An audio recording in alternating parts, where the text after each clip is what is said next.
Welcome to day one of your drawing journey. Day one. Today you've decided you want to start learning to draw and start taking it seriously. Congratulations. I'm proud of you. Now, if you can't take me seriously with this headset on and this t shirt on, I will more than happily change it up for you so I look more professional and more like a teacher. We can do that. We can go that route if we're taking things that seriously. My name is Catherine Myers. You can call me Miss Myers if you'd like. Make yourself feel like this is a real classroom. Today, we're starting intro. Very basic stuff. So if you're interested in learning about what I have to say, um, very beginning of drawing before you even super begin drawing stuff, stick around. Even if you're intermediate, you never know. I might have some important things to say, some important stuff to share with you. I am available at the social that's all below.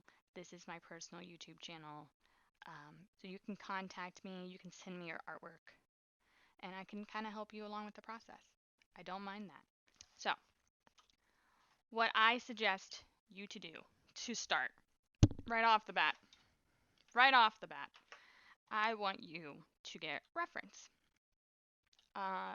An Instagram influencer you really like that you want to draw, that's fine. Totally fine.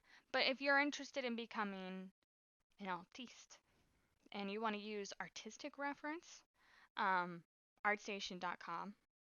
There is a marketplace on there. You can spend like $6 to $8 and get like 300 to 500 to like 800 pictures. And some of them are nude. That's totally fine. Like, I know that's laughable if you're young and you haven't been in an actual art class where they bring in like a nude model, but I've gone to college for it and that was like the norm. In some of my drawing classes, we had fully clothed people who were in costume attire, and then some of them we had like super, like legit nude people. Uh, so it just, whichever one you're more comfortable with, you can choose the ones that are more clothed or you can choose the ones that are not. If you are below the age of 18, maybe get your parents' approval before you go spending money and before you go buy nude art stuff. And there are websites. All you have to do is type in, like on Google, artist reference photos. And you should come up with some stuff that's free. I'm sure DeviantArt has some things that I've used before. Um, but I do like to support other artists, so I do go on ArtStation and I do find reference provided by actual artists. So that is an option. That's where I've gotten my entire library, and I have a very large library of reference pictures at this point. Um, and then, of course, when you do buy on ArtStation, since you're a beginner, you would go with like the top option for personal use. Um, it's not to use their artwork and sell on large scale. There are other buying options that they provide that cost a little bit more if you're going to go that route. So just FYI, these artists take their time and take pictures and put together like all kinds of stuff for the people who are buying from them. And I think it's super awesome of them. So please respect that and keep that in mind. So we're going to start off. I'm in Photoshop. The tools you'll need, right? You can do digital artwork like me, which is the route I always wanted to go with. I adore digital artwork.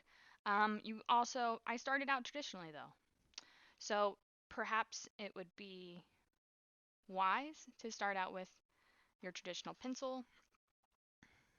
Here's one I have an example of where I took an X-Acto knife. And once again, if you're below the age of 18, minor, have your parents help you with this or use a pencil sharpener.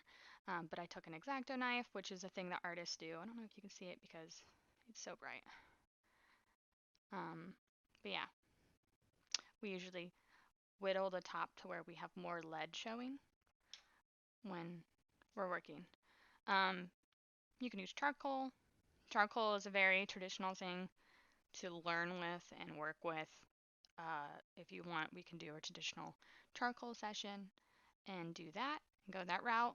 Or, pencil, paper, heck, watercolor, paint, um, and then, of course, uh, Photoshop. Or Procreate. If you have an iPad Pro, I use Procreate as well. So, but for today, and today's stuff, I have my Wacom tablet. Wacom. This one's the Pro. This one's like super basic. I've had this one for quite a while. I had one right before this as well, that I got in like 2009, and it just broke.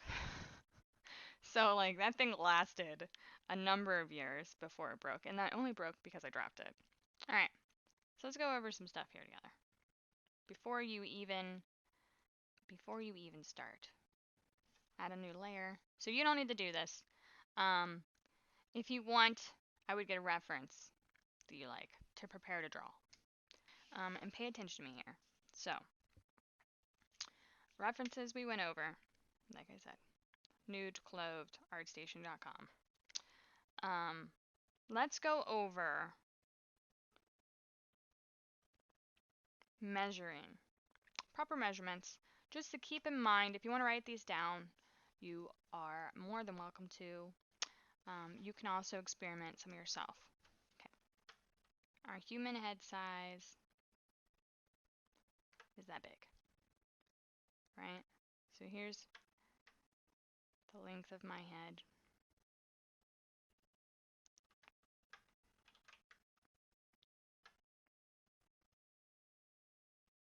You're going to use this measurement for everything. Oh no, I'm in the way. There. Terrible writing.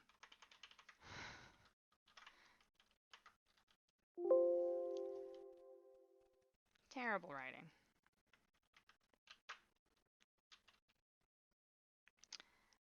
And just so you're aware, E is for eraser and B is for brush. So I just switch between those. Alright, that's as good as you're gonna get. So here's your head measurement, right? So literally, for the rest of her body, you can use this measurement.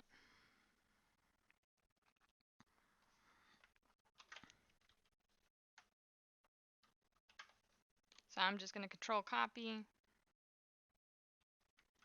Next, place. So if you put that line directly on top of the other line.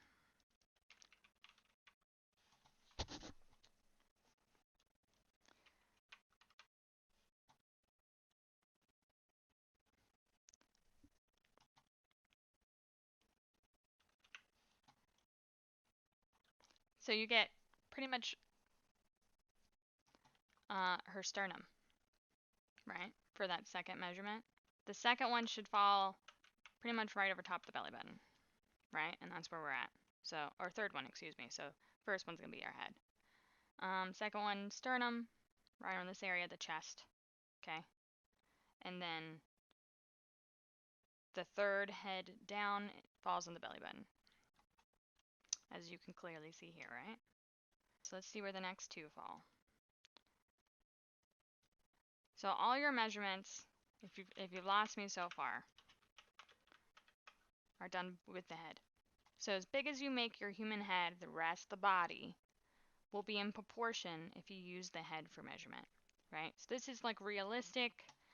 There are stylized measurements like chibi, anime, like whatever, the size that you make the head, how many heads tall. Head is always used as a form of measurement, okay? So even the width of the head is used for measurement, for like how many heads wide is the body, okay? So this is realistic woman measurements. So look and pay attention to where her body proportions fall with the measurements of the head. 7 heads tall to 6.5 heads tall is like your standard height for your woman. 6.5 is, I think, a typical length. So she's a taller woman, taller proportions. So she's literally almost 8 heads tall. And she looks very nice and proportional. Very great. So let's go over other parts here, right? Typically, the body is from shoulder to shoulder, right? Shoulder to shoulder. It's typically 2 heads wide. So this would be 1, this would be 2. And you're using like the width of her head measurement, not the length, okay? Here's her center. Typically, from shoulder to elbow, actually, no, your elbow right here, if her arms were straight down, would fall right where her belly button is. So your elbow is also going to be on this line as well. Okay? Look where her shoulders fall in reference to where the head is. So it goes down to sternum right here. You're like 1/4 of the way down is where her neck ends. But if you notice, the neck goes up higher here because we just measured where the chin falls. Okay? Hands, right where that 4th head ends. Okay? So that's where your wrist is going to end. So lower pelvic bone, also where your wrist ends. Right? So if you're making like a person standing in like a very basic, we're almost in a quote-unquote T-pose here. So this would be used for 3D reference, making like character design kind of stuff. This is that pose that we're using currently. This is not a dynamic pose whatsoever. So yes, wrist, lower pelvic bone. Okay, and then your hands will typically fall probably mid-thigh. So it would fall in between the 5th head here in the middle. So if you're standing up and down, right? Okay. So that's pretty much your measurements right there. These were the most easy to understand, most standard thing for me. This helped me the most, right? So take a screenshot of this for me if you need it. Is there anything I'm forgetting? I'll give you a second. You can pause the video, screenshot, whatever. Next, I'm going to move on and do head measurements. Okay? I'm going to go ahead and make this part 1. Go ahead and go to part 2. I do not want to overload you in too many videos. So yeah, this is our full body measurements. Please go to part 2 for the head measurements and for us to start drawing a head or the body form.